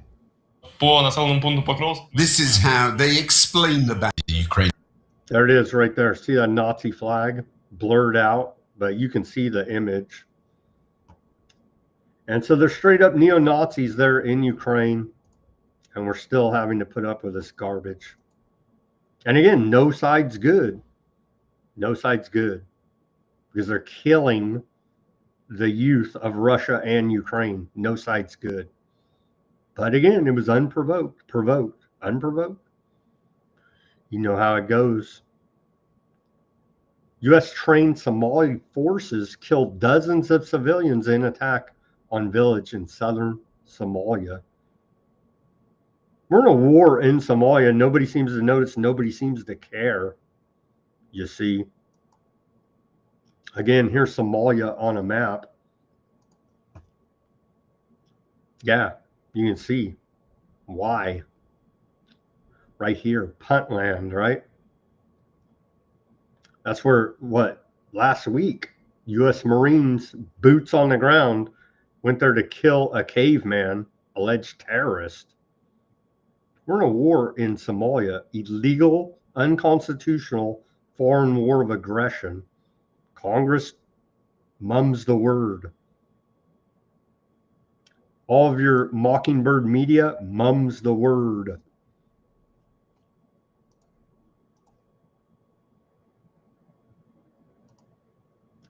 Are we going to see? Excuse me. Bless me. Are we going to see, excuse me, a escalation there in Aardvark land, Syria, as Aardvark land says they're not giving up any of the territory, the occupied Golan Heights and other territory.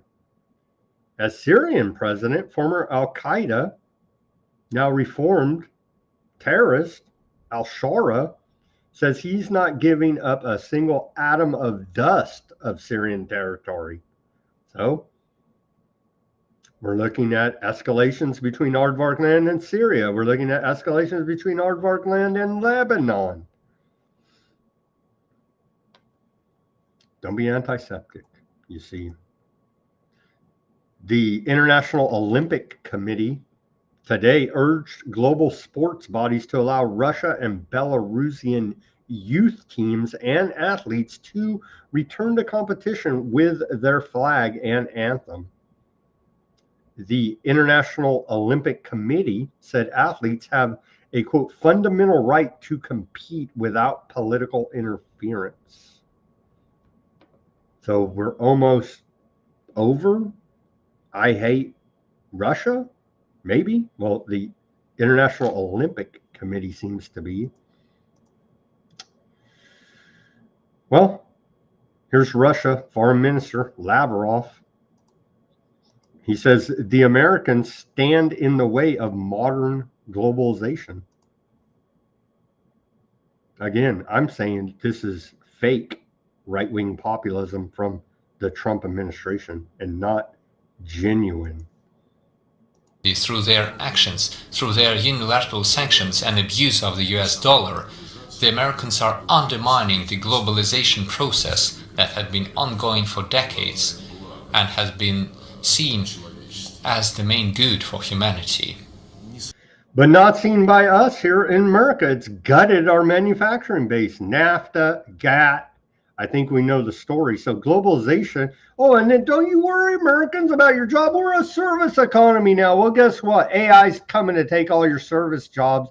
Have fun with your universal basic income in your freaking pod apartment in your 15-minute city. It's for the environment. It's for your health. It's for the children. The one world government agenda will continue. And there ain't nothing no one can do in this world to stop it. You see? And them's the facts of life, man. Sorry to report to you here. Now at Weaponized News. We need to mitigate the damage as much as we possibly can to our individual and greater communities. And no one gets in trouble. They sold us out 30 years ago under Clinton administration. No one gets in trouble. They should all be at the end of a rope, if you know what I'm saying here now. All after, of course, due process and following all the rules, regulations, and laws of the corporate United States government to make it all legal, just like the theft of that Venezuelan oil. Here's Der Spiegel, giant German magazine, how Trump and Putin are attacking Europe. And they're trying to spin up this narrative now. With, here's NATO head, Root. Someday I'm going to look this up, the proper pronunciation. I say Root, but I always hear it pronounced Root. There's some kind of accent pronunciation. Anyway, here's the head of NATO saying we are Russia's next target.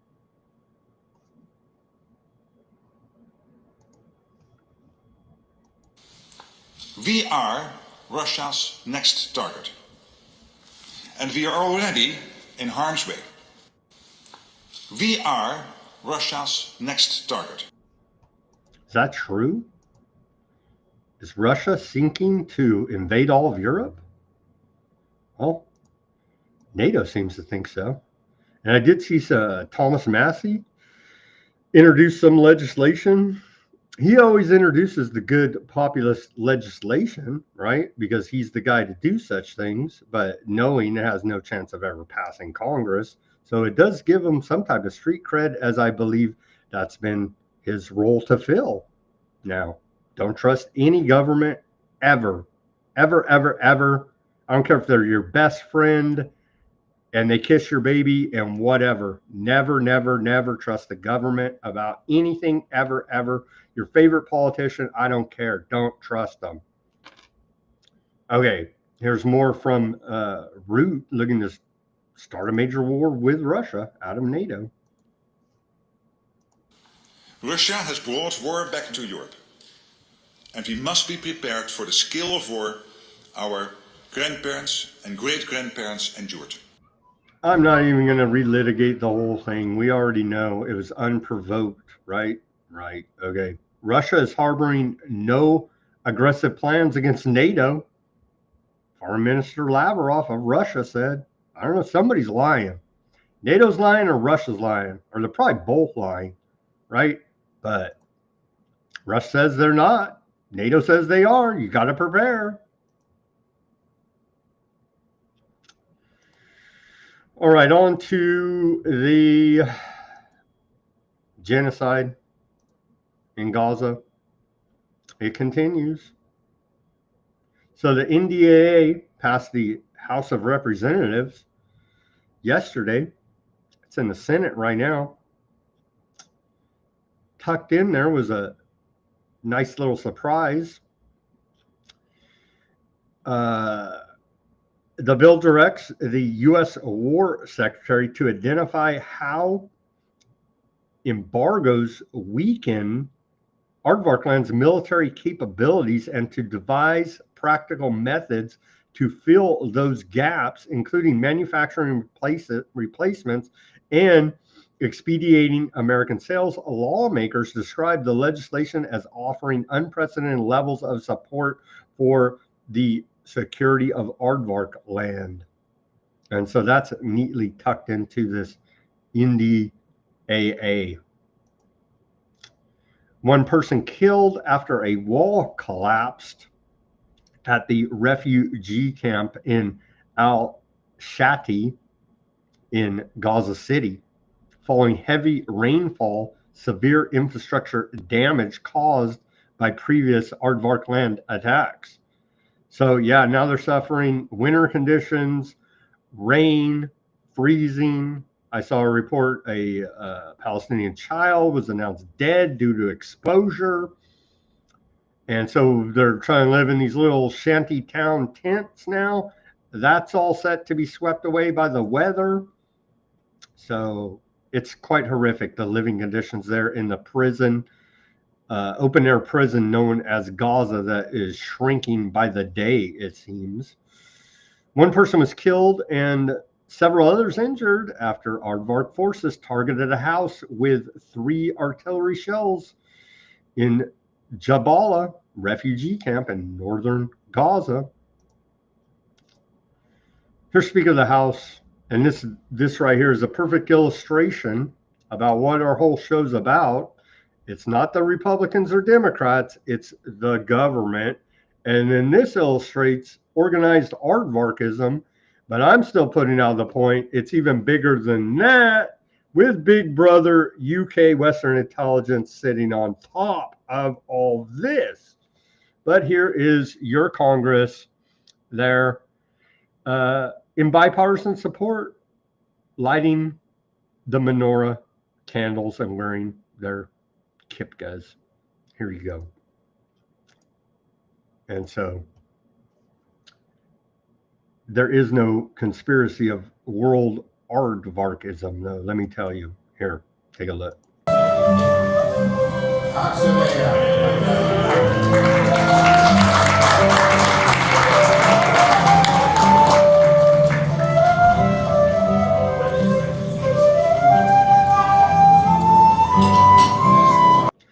We hate their guts, right? There's Schumer, Mike Johnson, Randy Fine, old Jeffrey. Oh, we hate their guts. Oh, no, it turns out when we put on our little hats and we meet up with these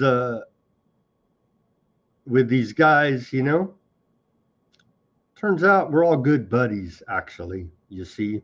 And this is a perfect illustration of the political theater of partisan politics here in America. All right there.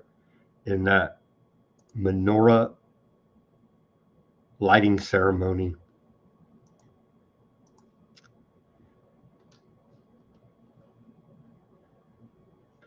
Okay, where are we at? We're at the 2-hour mark. Got a couple more reports. I had to cut a bunch out.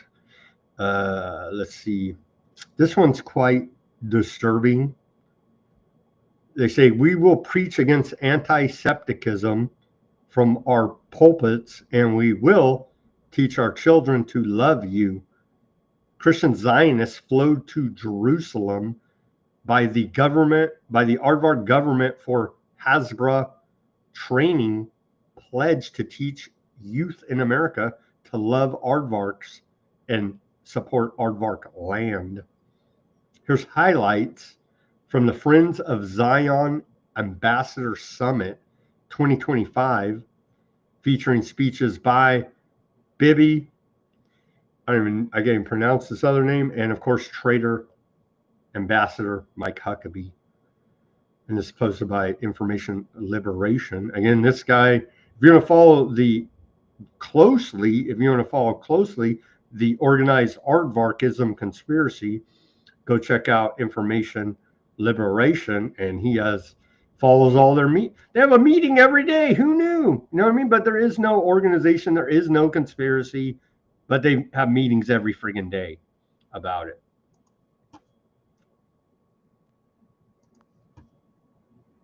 Mike Evans, which is doing extraordinary work for the nation of Israel.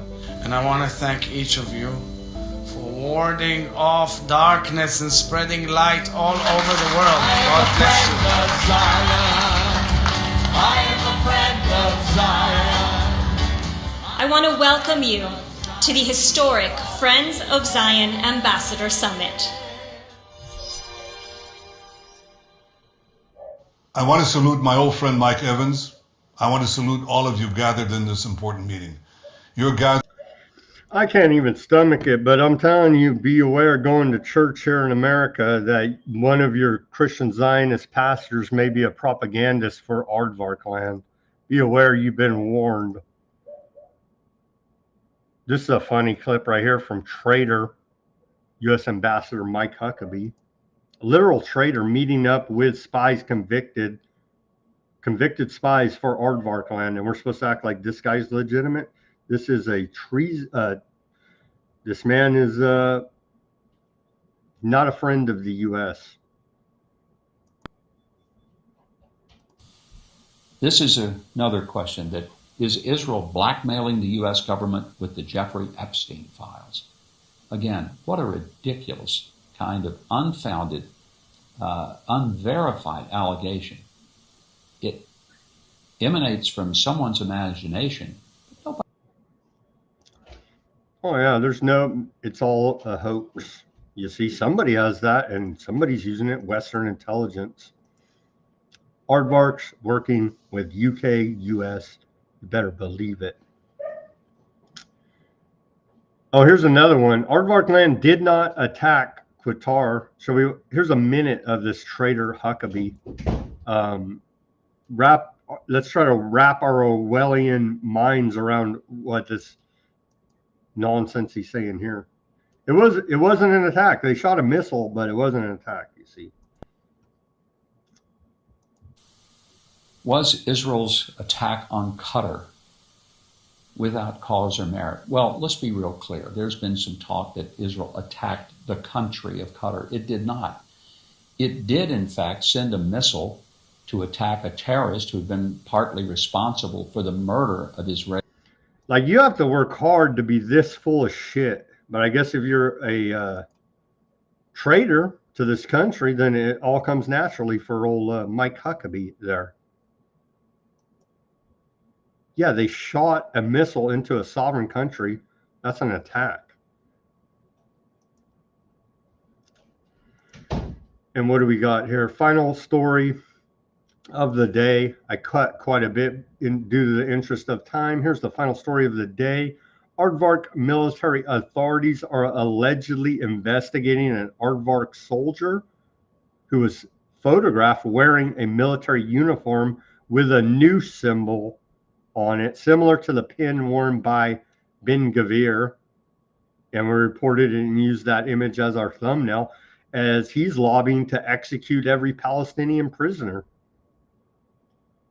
Here's image of alleged patch of a noose on Aardvark Army soldier's uniform there. It all fits for me. It all fits for me. All right, and with that, let's wrap up this broadcast. Let's go to Odysee. Who do we have on Odysee? We have John Gurr, Highland. Thank you guys for joining us on the Odysee.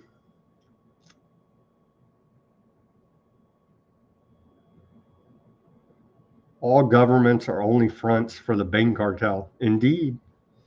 Indeed. Indeed. And I would say the Bang cartel is a front for the dark occultists, sitting on top of that, even there's another layer, right? And then some argue that it's not even in this dimension and realm.